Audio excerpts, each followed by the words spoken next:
All right, let's send things over to Erin Mayoski now to see exactly what's in store for the rest of our day and, of course, into tomorrow. While we've got 2 days to dry out, Erin, but more rain is on the way. Yeah, more rain is on the way. Unfortunately, it's not going to be a big storm, a weather maker like we've seen in the past couple of weeks here. And as Robert was looking out there, you could see it starting to dim down. We're saying goodnight to our Tuesday as we go through, but just wanted to continue to show you this shot where everything looks like it's all nice and tidy and dry out there. Our sky conditions showing us up to the north and Bellingham and Skagit. We're seeing some clear skies. It's going to stay that way mainly through the overnight hours. We're going to clear out some of these clouds moving through, and that will give us some starry skies, and that means it will be pretty cool and cold. So as we look to our downtown waterfront right now, we're at 49 degrees.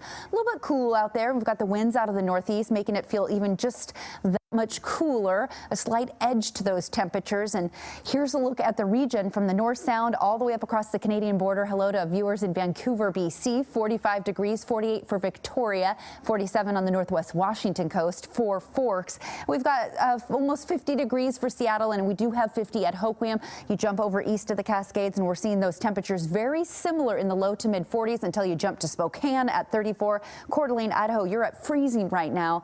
35 on the Palouse for Pullman. It's going to be cool on Friday night for that football game for sure.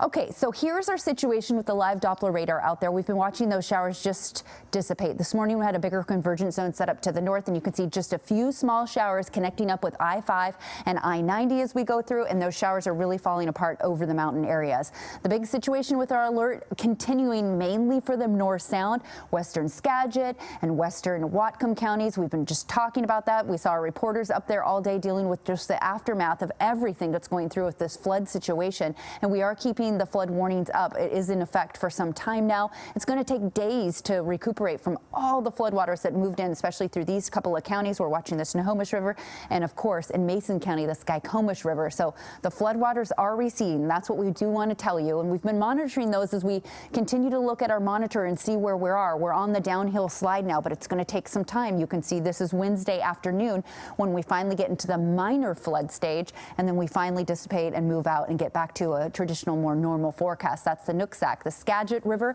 near Mount Vernon. We've watched that this morning as it crests at 36.79 feet. Now the latest over the last couple hours is 36.16, and we're dropping down, and we'll kind of hang out in that minor stage for a while as we get into Wednesday and Thursday, and through the weekend we should start to subside even more, so that'd be very helpful. Okay, so we know it's 49 degrees out there right now along the waterfront, and it looks really pretty as we're going to start to get a twinkle in the downtown buildings. We'll cool those temperatures off even more as we go through the overnight hours, and let's compare that across the nation as we look at our temperature at 48.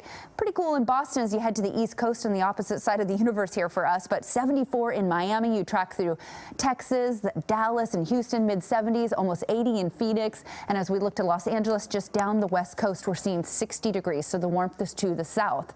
Tonight will be mostly clear skies out there, and we'll continue to clear out those skies, and that is going to keep our temperatures pretty cool. We're going to be right around freezing, so grab an extra blanket tonight. It's going to be chilly for sure. Over the next couple of days, we'll see our daytime highs just slightly above what our average lows are, so we're going to be cooling off to freezing and then bouncing up to about 40 degrees for our overnight lows Wednesday into Thursday.